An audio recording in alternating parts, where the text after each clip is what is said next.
everyone, welcome back to yet another lesson of graduation classes। जैसा कि आप लोग जानते हैं कि हमने पैलियोलिथिक पीरियड को कवर कर लिया था। अगर अभी तक आपने वो लेक्चर नहीं देखा है तो उस लेक्चर को देख लीजिएगा। और आज हम मेसोलिथिक पीरियड के बारे में पढ़ने जा रहे हैं, लेकिन उस लेक्चर स्टार्ट करने से पहले हम आज का पॉजिटिव थॉट देख लेते हैं क्या है। All birds find shelter during a rain, but eagle avoids rain by flying above the clouds. Problems are common, but attitude makes the difference। देखिए, प्रॉब्लम सबकी लाइफ में होती है, लेकिन कोई उन प्रॉब्लम्स को कैसे फेस करता है वहाँ पे डिफरेंस क्रिएट होता है। जब बारिश होती है तो सभी पंछी अपने घरों की तरफ दौड़ते हैं, लेकिन गरुड़ पक्षी ऐसा है जो बारिश की परवाह ना करते हुए भी बादलों से परे उड़ जाता है। आप सपोज़ कीजिए दो इंसान हैं, दोनों के फाइनेंशियल इश्यूज़ की प्रॉब्लम है, लेकिन एक तो उस फाइनेंशियल इश्यूज़ के प्रॉब्लम को लेकर रो रहा है और दूसरा उसके लिए हार्ड वर्क कर रहा है। तो प्रॉब्लम किसकी जल्दी सॉल्व होगी? जो हार्ड वर्क कर रहा है। इसलिए प्रॉब्लम्स को अवॉइड करके अपने हार्ड वर्क कीजिए और अपनी सक्सेस को कंफर्म कीजिए। सक्सेस की तरफ बढ़ना, उसके लिए हार्ड वर्क करना ही हर प्रॉब्लम का सॉल्यूशन है। तो चलिए आज का लेक्चर स्टार्ट करते हैं, देखते हैं आज हम क्या क्या पढ़ेंगे। तो सबसे पहले हम देखेंगे मीनिंग मेसोलिथिक पीरियड का और उसकी टाइमलाइन, अर्थ और समय का। Then we will see its features, क्या क्या विशेषताएं हैं, ये किस तरह से डिफरेंट हैं पैलियोलिथिक पीरियड से। देन हम देखेंगे इसके इम्पोर्टेंट सेंटर्स, कौन कौन से इम्पोर्टेंट सेंटर हैं जहाँ से हमें आर्कियोलॉजिकल रिमेन्स मिले हैं। Then we will see its art, यानी कि कला के बारे में पढ़ेंगे हम, किस तरह की पेंटिंग्स थी, कैसे कलाकृतियाँ हमें मध्य पाषाण युग की मिलती हैं। तो चलिए स्टार्ट करते हैं। सबसे पहले हम देखते हैं मीसो। मीसो का मतलब क्या होता है? मिडल, यानी कि मध्य। जो मीसोलिथिक पीरियड है वो पैलियोलिथिक और नियोलिथिक के बीच का ट्रांजिशनल फेज है। देखिए, मैंने आपको 3 टाइम पीरियड के बारे में बताया था, दैट इज पैलियोलिथिक, मीसोलिथिक, जो पैलियोलिथिक का टाइम पीरियड है और पैलियोलिथिक की जो फीचर्स वगैरह वो मैं कवर करवा चुकी हूँ। आप उन लेक्चर्स को देख लीजिए। अगर फिर भी आपको कोई डाउट है तो आप कमेंट सेक्शन में पूछ सकते हैं। देन मीसोलिथिक के बारे में हम आज पढ़ने जा रहे हैं। न्यूलिथिक को हम आने वाले लेक्चर्स में कवर करेंगे। लिथिक का मतलब क्या होता है? स्टोन। देखिए, मीसो का मतलब मिडल, स्टोन का मतलब पत्थर, यानी कि जो मिडल स्टोन एज है हम उसके बारे में पढ़ेंगे। ये जो मिडल स्टोन एज थी ये हमारी डेवलपमेंट की तरफ पहला कदम थी। किस तरह से पहला कदम थी? क्योंकि इस टाइम पे जो क्लाइमेट था उसमें कुछ इंपॉर्टेंट चेंजेस आए। अराउंड 2000 ईयर्स है वो एनवायरमेंटल चेंजेस आना शुरू हुए थे। इस टाइम पे जो एनवायरनमेंट है वो वार्म और ड्राई हो गया था, जिसकी वजह से कुछ पेड़ पौधे और जानवर पैदा हुए थे। ठीक है, और इसका जो टाइम पीरियड है वो 12,000 to 10,000 ईयर्स एगो है। हिंदी में देख लेते हैं। मेसो का मतलब है मध्य और लिथिक का मतलब है पत्थर, यानी कि जो पूरा पाषाण युग और नव पाषाण युग के जो पूरा पाषाण युग और नव पाषाण युग के बीच का जो समय काल है उसको हम मध्य पाषाण काल बोलते हैं। और यह है अवधि विकास की दिशा में पहला कदम थी। पूरा पाषाण युग की तुलना में इस युग की जलवायु अधिक गर्म और शुष्क थी। इस समय ये जो पूरा पाषाण युग है उसमें ज़्यादा कोल्ड था, लेकिन जो मध्य पाषाण युग है उसकी जलवायु थोड़ी सी गर्म हो गई थी, जिसके कारण लोगों का जीवन थोड़ा सा आसान हो गया था। और इसकी समय सीमा क्या है? 12,000 to 10,000 ईयर्स एगो। ठीक है, अब देखते हैं नेक्स्ट क्या है। अब हम इसके फीचर्स पढ़ेंगे। जो इस टाइम के टूल्स थे वो बहुत ही ज़्यादा छोटे थे, टाइनी टूल्स थे।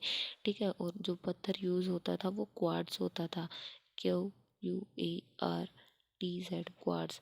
ठीक है, क्वार्ट्स पत्थर के जो स्टोन टूल्स हैं क्वार्ट्स पत्थर के यूज़ होते थे और वो बहुत ज़्यादा शार्प होते थे। और किस चीज़ के लिए यूज़ किए जाते थे? कटिंग और स्क्रैपिंग के लिए। ठीक है, इस टाइम पे जो पीपल थे उन्होंने वेपन्स को हैंडल लगाना शुरू कर दिया था। कुछ इस तरह के पत्थर वो यूज़ करते थे, लेकिन पहले जैसे अगर पैलियोलिथिक में वो थोड़े से एज इट इज़ यूज़ करते थे, लेकिन इस टाइम पे उन्होंने थोड़ा सा मतलब अपनी कन्वीनियंस के हिसाब से पत्थरों को शार्प करना शुरू कर दिया था और उन पे हैंडल लगाना शुरू कर दिया था। अगर इस तरह का पत्थर होता था वो, तो वो ऐसे कुछ हैंडल लगा लेते थे। यही हमारा फर्स्ट स्टेप था डेवलपमेंट की तरफ।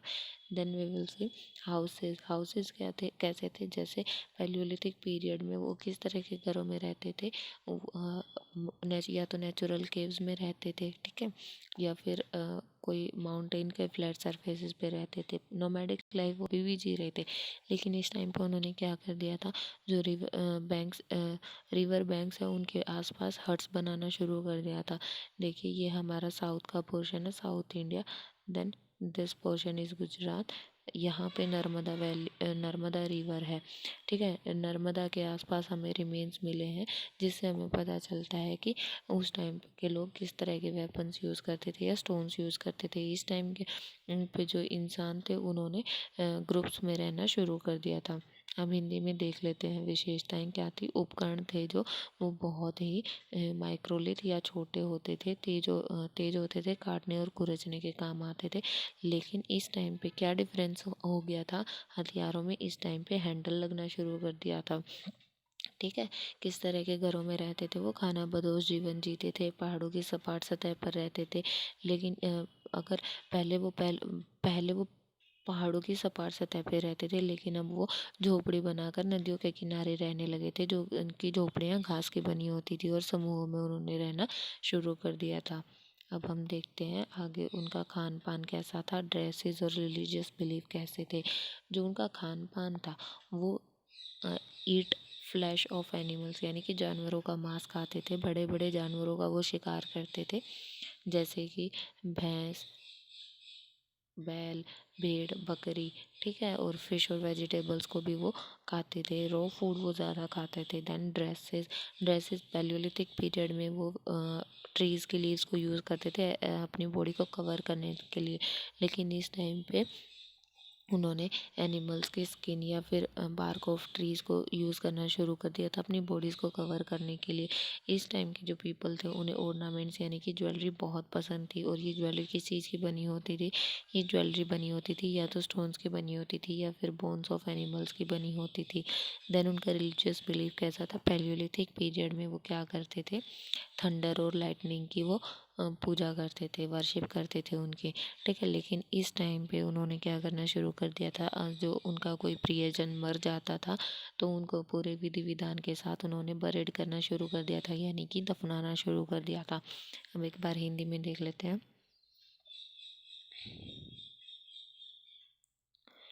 किस तरह का खाना खाते थे वो, जानवरों का मांस खाते थे, मछली सब्जियां भी खाते थे, भैंस, बैल, भेड़, बकरी का शिकार करते थे। जो पैलियोलिथिक काल के लोग थे वो अपने शरीर को ढकने के लिए मेसोलिथिक, सॉरी आप यहाँ पे मध्य पाषाण कर लेना, ठीक है, मध्य पाषाण युग कर लेना। यहाँ पे पेड़ों की छाल और त्वचा, जानवरों की त्वचा को इस्तेमाल करते थे अपने शरीर को ढकने के लिए। इस काल के जो मानव थे वो आदमी और औरत दोनों ही आभूषण के शौकीन थे। आभूषण किस चीज़ के बने होते थे, वो पत्थर और हड्डियों के बने होते थे। धार्मिक विश्वास कैसा था, मध्य पाषाण काल के लोग मृत लोगों को विधि पूर्वक दफनाना शुरू कर दिया था। देखिए हमें इसके प्रॉपर रिमेन्स मिले हैं, स्रोत मिले हैं, जिनसे पता चलता है कि उन्होंने विधि पूर्वक दफनाना शुरू कर दिया था। किसी किसी डेड बॉडी के साथ हमें स्टोन के टूल्स मिले हैं, तो किसी किसी बॉडी के साथ हमें जो ऑर्नामेंट्स वो स्टोन और बोन्स ऑफ एनिमल्स के बनाते थे वो मिले हैं। अब देखते हैं कुछ इम्पोर्टेंट साइट्स क्या क्या थी। ये बहुत इम्पोर्टेंट है क्योंकि देखिए मेसोलिथिक, आप अगर क्वेश्चन अटेम्प्ट कर रहे हैं उसमें अगर आप साइट्स के बारे में बताएंगे तो आपको एक्स्ट्रा मार्क मिलेंगे। सबसे पहले है तिलवाड़ा।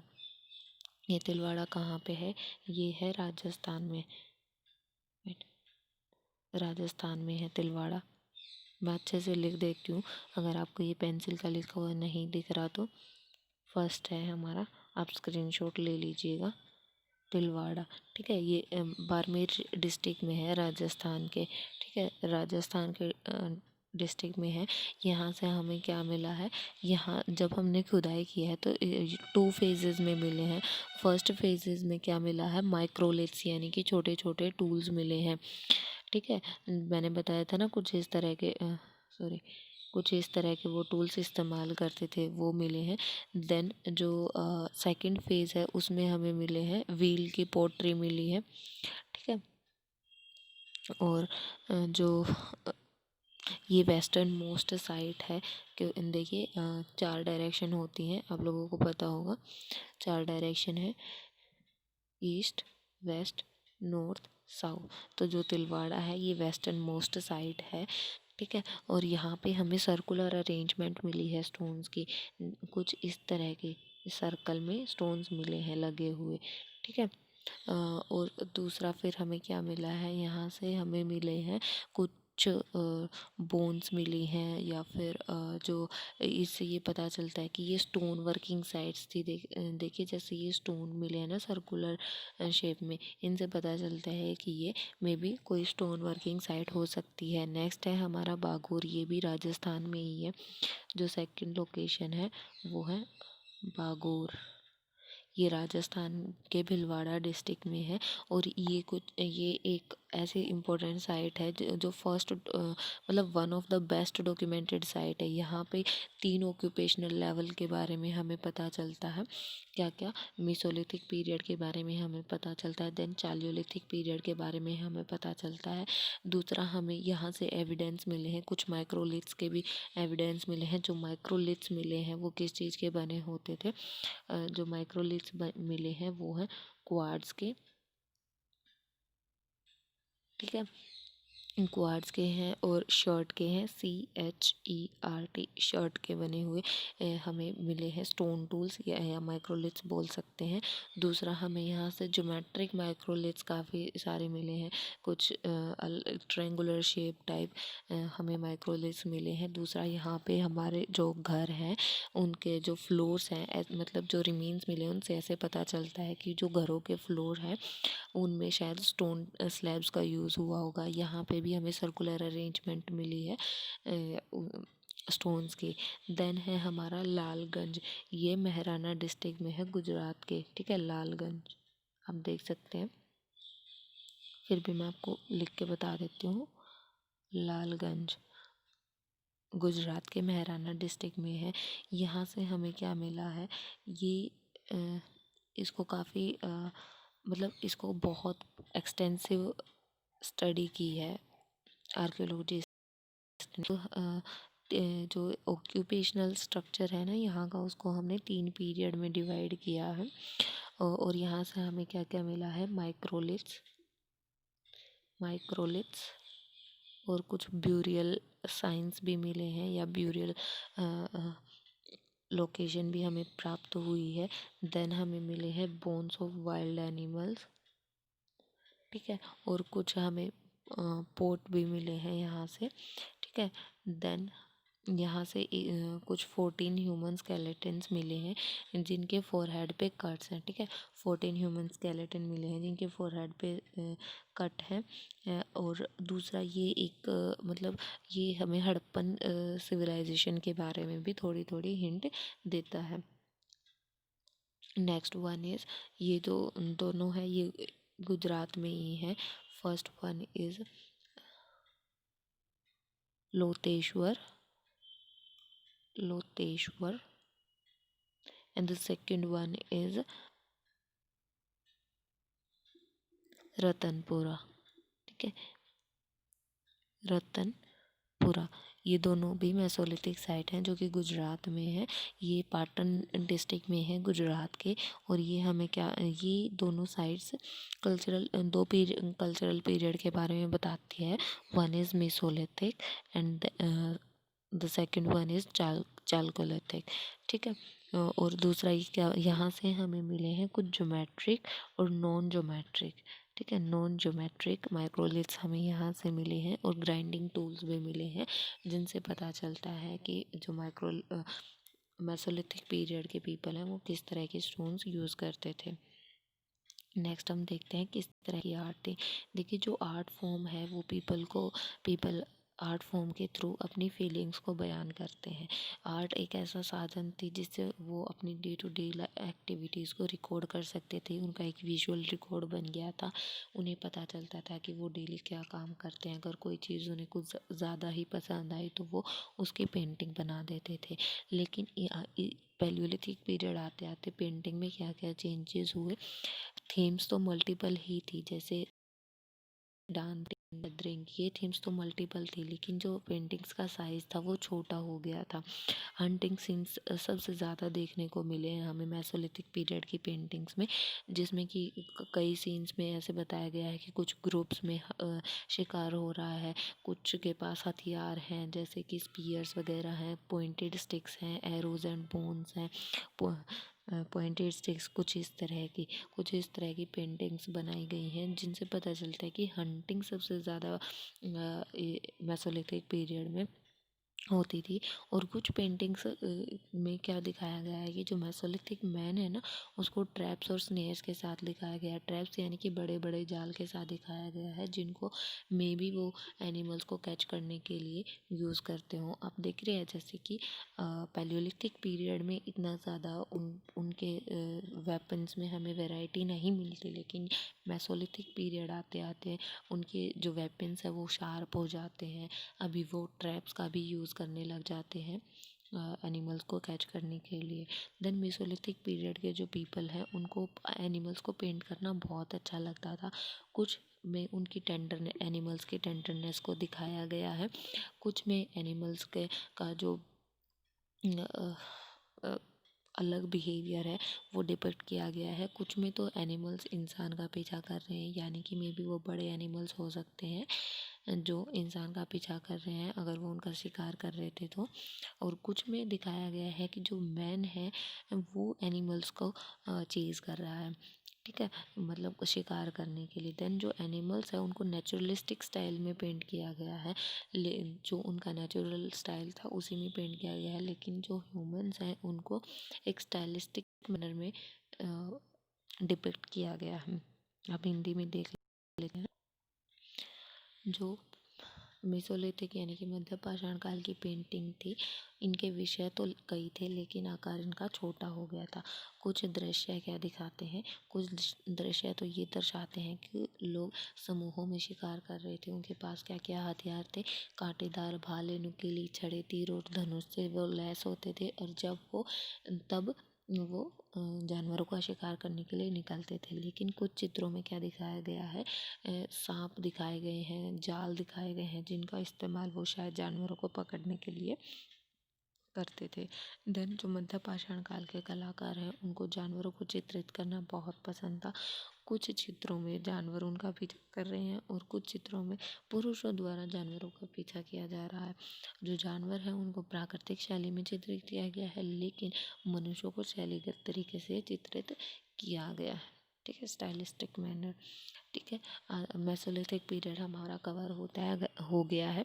अगर आपको फिर भी कोई डाउट है तो आप कमेंट सेक्शन में पूछ सकते हैं, नहीं तो आप हमें मेल भी कर सकते हैं। और please do subscribe to my channel, that is graduation classes. आप हमें ग्रेजुएशन क्लासेस 183@gmail.com पे मेल भी कर सकते हैं। Then please don't forget to press the bell icon ताकि आपको मेरी आने वाली वीडियोस की नोटिफिकेशन टाइम पे मिल जाए। And do like and share guys. अगर आपको कोई भी डाउट है आप कमेंट सेक्शन में पूछ सकते हैं। Thank you so much for watching again.